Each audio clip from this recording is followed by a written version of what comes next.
our robot, as you may have noticed, is pretty small, and we did that because we figured that would be able to fit in more of the tight spaces in the map compared to the other bigger robots that you may have seen. And we didn't have as much time because we only meet with each other For one like or 2 days of the week. for like 45 minutes. So that's why we've done our Google meetings and stuff so that we can get our research done.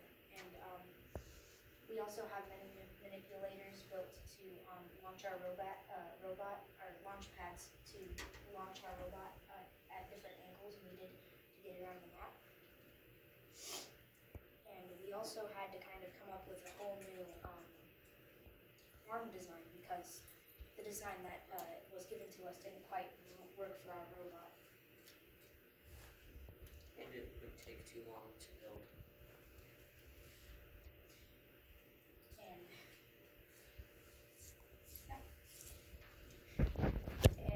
we are going to show you Kyler's programming, which we all thought was very interesting.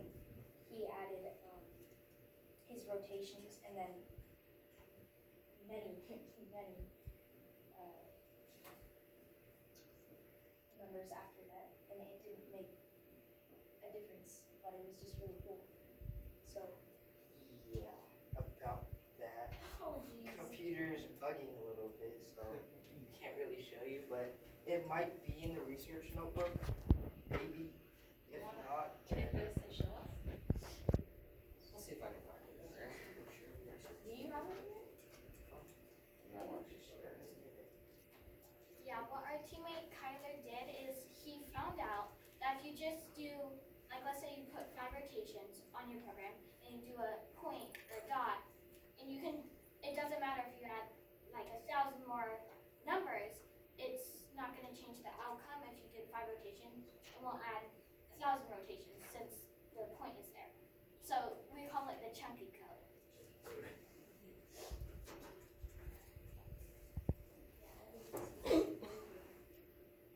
It looks like we do not have it in here, so hopefully they can pull it up over there.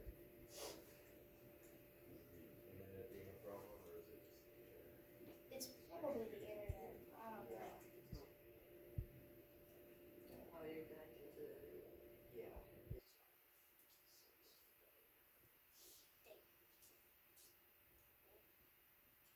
But it's just really fruitful because of what you put on it. You can tell me the story of why you decided to do programming. When I started programming in a beginner class, I did that and it didn't change the outcome of the program. So I decided to just keep doing it because it makes people notice my program. We also got bored during class, Yeah. so we just decided to like, yep. So this is our robot. Kind of small. how many of the challenges? Do you try and do all of the challenges, or? We do not have a lot of challenges that we have completed. Since we don't have a lot of time, we didn't have quite as much time to program and do all that stuff. So, unfortunately, we don't have as much missions as we would like to. Is that something that you work towards adding as the season goes on? Or? Yeah, Yes. we'll realize maybe on mistake we'll retrieve one of the items and we'll be like, well, what if we add this? Since, I mean, if it still works, we can still grab it and it gives us 5 points or etc. So yeah, we've been really trying to do add more missions, but like I said, we don't have a lot of time, and we're trying to just really perfect the missions that we have right now, so that they don't mess up on that during tournament. Focusing on consistency versus volume. Yeah, because in those other missions, they might not be as consistent, and then they might not work as well. So we're hoping that our missions are very consistent, and they will success. How did you pick which missions to do? Well, our missions, we each specifically designed it for the arm that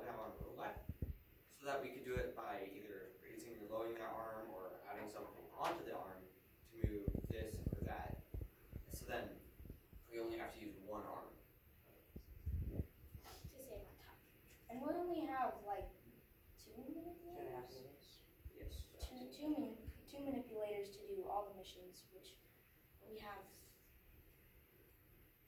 4, 5, or maybe 6.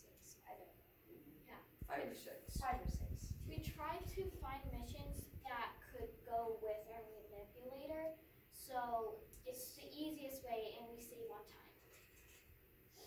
So all of our missions only use 2 manipulators, and most of them use this arm.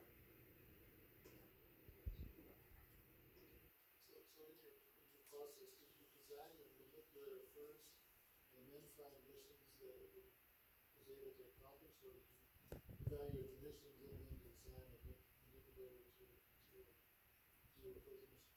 We designed the manipulator because,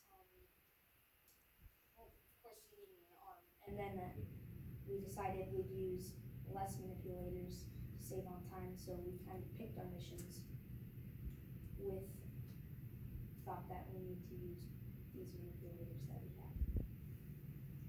So could you explain a little bit about the launcher that you guys talked about earlier? And what's the idea behind using those and how did you go about design? So for the launch pads, they make it so that the robot is in the perfect position so that we get it right almost every time. So again, consistency.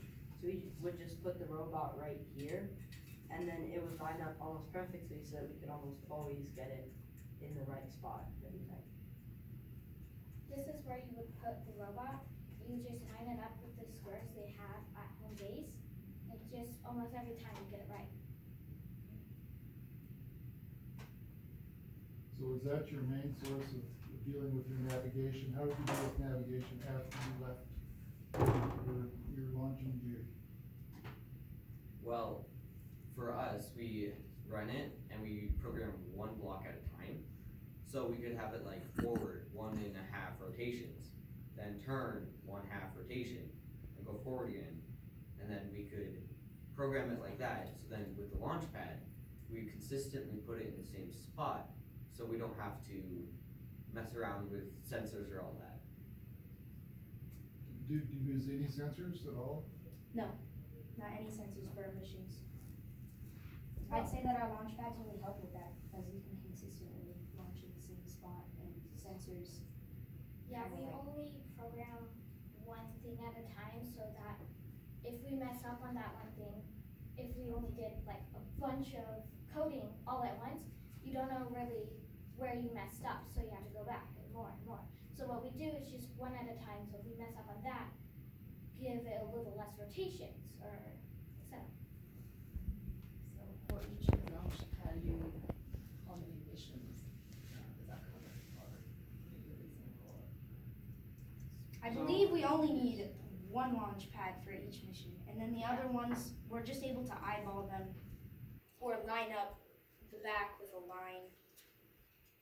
Yeah. But these, I think these both are only used for 1 mission each, so that they can really get through those tight spots and try and get in the same spot every single time. So do you do one mission per leaving the launch area? We do multiple sometimes. Anthony's code, it does 2, I believe. But Yeah. that's the highest per outside of the base that we have got. Can you describe one of the biggest problems you had with your robot? How you worked around it? Probably running into the missions, like the robot will go and we might not, like just an inch off or something, and we'll run into the mission, and then that's precision token off. So it's like we try to work around those things, just make sure every time we line it up as close as we can. Because a lot of our missions really just barely graze. The robot barely grazes another mission. It's like, that's why we use our launch pads and stuff, so that we can really have that precision and not run into those precision. Another problem we had is running into the grill on the map. You try to get under our wheels, and we just start